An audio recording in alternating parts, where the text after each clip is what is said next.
In the high-stakes world of software development, every single release comes down to one massive question. Is this code actually ready to go live? For a long time, the answer was pretty simple. But as we're about to see, things are getting a lot more interesting. For years, we've all relied on a simple pass or fail, a green light or a red one. But let's be real, in today's incredibly complex environments, that black and white thinking just doesn't cut it anymore. A simple yes or no can hide a whole world of risk, of nuance, that we just can't afford to ignore. And here's why that simple answer isn't enough. Just look at this thing. Modern software isn't one application. It's this sprawling, interconnected ecosystem of tools. And while that's super powerful, it also creates this massive cognitive load. It's a lot for any one person or team to keep in their head. So this brings us to a really fascinating paradox. Get this, 81% of engineers are already using AI every day to help them write code. But the very platforms they're building on are buckling under all this complexity, the same complexity these tools were supposed to help solve in the first place. This creates what the source material calls a capacity gap. Basically, the demand on our teams to manage all this stuff is just skyrocketing, but their capacity to deal with it all is staying pretty much the same. And the result? Well, it's exactly what you'd expect. Burnout, knowledge getting stuck in silos, and just this constant fatigue from fighting fires. So how did we used to handle this? Well, with traditional quality gates. These simple automated checks that just give a thumbs up or a thumbs down. The problem is they're way too rigid. They have absolutely no context. And this slide, wow, it really nails the difference.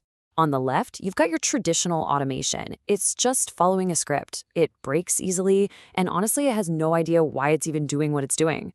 But on the right, you have Agentic AI. It's totally different.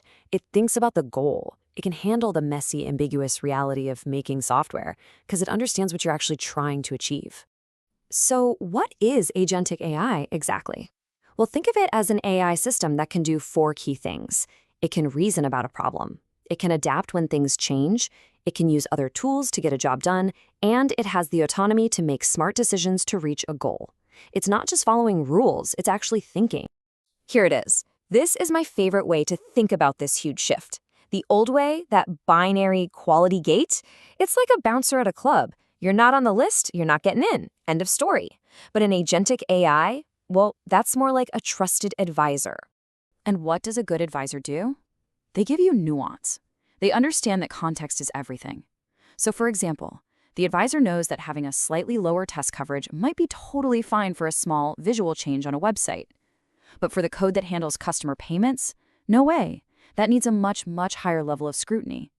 The advisor gets the difference. Okay, so how does this advisor actually work? It's basically a 5-step process. First, a developer submits some new code, what's called a pull request, and that kicks the whole thing off. Second, the agent goes and collects all the relevant data at once. Third, it pulls everything together into one neat package. Fourth, the AI takes that data and evaluates it against your quality goals. And finally, it makes a decision and recommends a path forward. And here's the key. That path isn't just yes or no anymore. It's one of 3 much smarter outcomes. Green means go for it, deploy, the risk is super low. Yellow means hold on a sec. There are some minor issues a human should probably take a look at. And red means stop, roll back, we've found a critical issue and this release needs to be blocked. This is so cool. We actually get to peek inside the AI's brain.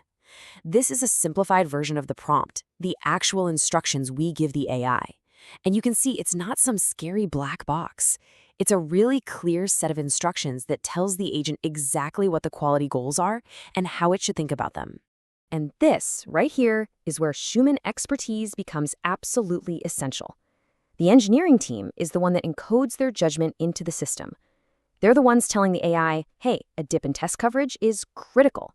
A security vulnerability is critical. A slight performance slowdown, that's a high priority, but maybe not a total showstopper.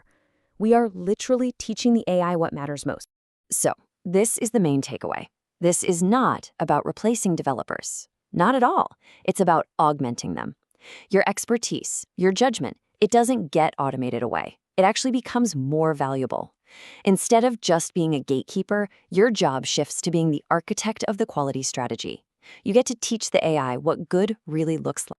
This whole setup is what's known as a human-in-the-loop model. You see the AI in the middle, doing its thing, analyzing data, but the human is the one who provides the goal and, most importantly, the supervision. It's a true partnership. And I really want to drive this point home. Whether the recommendation is to deploy, hold, or roll back, every single path ends with a manual review. A human always, and I mean always, has the final say. This isn't just good practice, it's absolutely essential for building trust and for making sure you're compliant. So, what's the big payoff for doing all this? Well, just look at this chart. A manual review process that used to tie up a team for 2 hours in a meeting can now be done in about 5 minutes. The AI does all the heavy lifting of gathering and analyzing the data, so the humans can focus their brain power on that final critical decision. That's a huge win. Now, if you're sitting there thinking about how you could implement something like this, the advice from the experts is super clear. Don't try to boil the ocean. Start with one small advisory agent. Prove its value, let your team build trust with it, and then, only then, start to expand its capabilities from there. And that really leaves us with a fascinating question for the future, doesn't it? As these AI agents get better and better at reasoning, we're going to constantly be redefining that line between their autonomy and our own judgment. And that, right there, is the central challenge and the biggest opportunity of this next era of software development.